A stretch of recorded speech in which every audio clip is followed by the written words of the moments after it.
Hi everyone, welcome back. हम 2023 का civil services का प्रीलिम्स का पेपर सॉल्व कर रहे हैं, पेपर 1। रियल टाइम एग्जामिनेशन में कैसे एक सिंसियर कैंडिडेट इन क्वेश्चंस को अप्रोच कर सकता है वो देखता है। क्वेश्चन नंबर 63 ऐसे सॉल्व करेंगे। पहले आप पॉज करके क्वेश्चन को ट्राई करना, सॉल्व करेंगे, फिर देखना हम किस हिसाब से डिस्कस कर रहे हैं। तो चलिए शुरू करते हैं।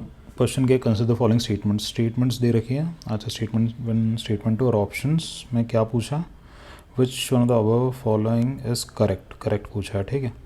और ये स्टेटमेंट टाइप का क्वेश्चन है, ये हमने ऊपर देख लिया है किस टाइप के आ रहे हैं ये क्वेश्चंस। मतलब स्टेटमेंट्स का आइडिया है अब हमें कैसे पूछी जाती हैं। चलो let's go straight to the question. पहला स्टेटमेंट ये है, the soil in tropical rain forest is rich in nutrients. Okay, ठीक है। सेकंड स्टेटमेंट हमें दे रखी है, the high temperature and moisture of tropical rain forest causes dead organic matter in the soil to decompose quickly. ठीक है।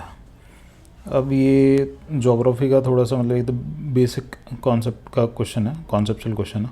और ये जो स्टेटमेंट्स दे रखे हैं ना, इनसे हमें काफ़ी हेल्प हो रही थी इस पेपर में। ऐसे ये पता चल रहा था कि एक स्टेटमेंट या तो सही है, दूसरी स्टेटमेंट या तो दूसरी सही है।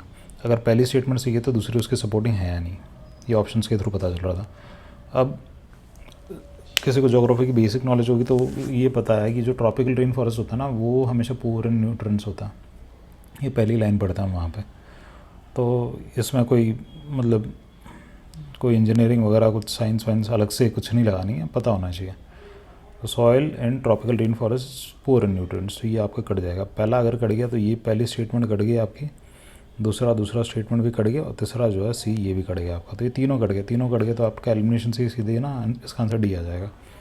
इस क्वेश्चन में कन्फ्यूजन कब होता है, जब पेपर में इतना जब प्रेशर आ जाता है ना दिमाग पे, तब ऐसा लगता है अच्छा ट्रॉपिकल रेन फॉरेस्ट की बात हो रही है। ट्रॉपिकल रेन फॉरेस्ट में क्या होता है, ट्रॉपिकल रेन फॉरेस्ट में तो बहुत सारे प्लांट्स एंड एनिमल्स होता है। तो जब इतना रिच वेजिटेशन होता है वहाँ पे, तो ज़रूर हो सकता है कि न्यूट्रिएंट्स भी बहुत ज़्यादा हो वहाँ पे सॉइल के अंदर। तो ये सोच के इस क्वेश्चन को गलत किया जा सकता था। तो हम ये भी देख रहे हैं यहाँ पे कि जब हम क्वेश्चंस को एग्ज़ाम में बैठते हैं ना करने के लिए, तो दिमाग में क्या क्या चीज़ें चलती हैं, जो आपको पता भी हो ना कि किसी स्पेसिफिक क्वेश्चन का आंसर क्या होगा, कोई स्टेटमेंट एग्जैक्टली सही है या नहीं है, तब भी प्रेशर के अंदर दिमाग इस तरीके से कंफ्यूज करता है एक कैंडिडेट को। एक तो वहाँ घड़ी चलती रहती है, टिक टिक टिक टिक करके घड़ी चल रही है, टाइम जा रहा है आपका, ऊपर इतने सारे क्वेश्चंस आपने देखे वो आपसे बन नहीं रहा। तो ओवरऑल जब ये सब हौच पौच जब मिक्सअप हो जाता है, तो उसके बाद फिर आता है वो OMR में जो आप गोले भर रहे हो। तो अल्टीमेटली इट्स क्वाइट पॉसिबल कि आपको लग रहा था कि अच्छा ये स्टेटमेंट 100% गलत है, फिर आपने क्या किया, इसको सही मान लिया, नहीं यार हो सकता, समझ रहे हो। तो इस तरीके से होता है पेपर में।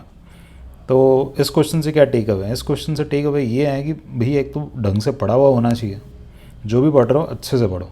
ट्रॉपिकल रेन फॉरेस्ट पढ़ा है तो ये मतलब जो क्वेश्चन है ना, ये बेसिक नेचर का पूछ रखा है, और स्टेटमेंट जो दे रखी है, स्टेटमेंट्स हमें हेल्प कर रही है आंसर निकालने में, ठीक है। तो आइडिया होना चाहिए, बिना पढ़े तो क्वेश्चन सॉल्व नहीं होंगे। जो जितनी तुक्केबाजी की जितने तरीके चल रहा है ना, तुक्के ना उन लोगों के लगते हैं जिन्होंने पढ़ा हो, ये भी याद रखना। जिनको आता है उनके तुक्के सही होने के चांसेस भी बढ़ जाते हैं। वो बढ़िया तुक्का मारते हैं, बट फिर जब वो अपने वीडियोस बनाते हैं यूट्यूब वगैरह कहीं पे बनाते हैं, तो वो कहते हैं कि भाई हमने तो ऐसे सीधे ट्रिक से ही सॉल्व कर लिया।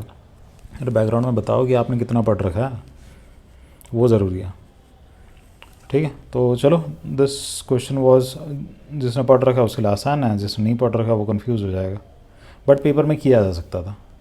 तो एंड करते हैं इस क्वेश्चन को, मिलते हैं नेक्स्ट क्वेश्चन पे।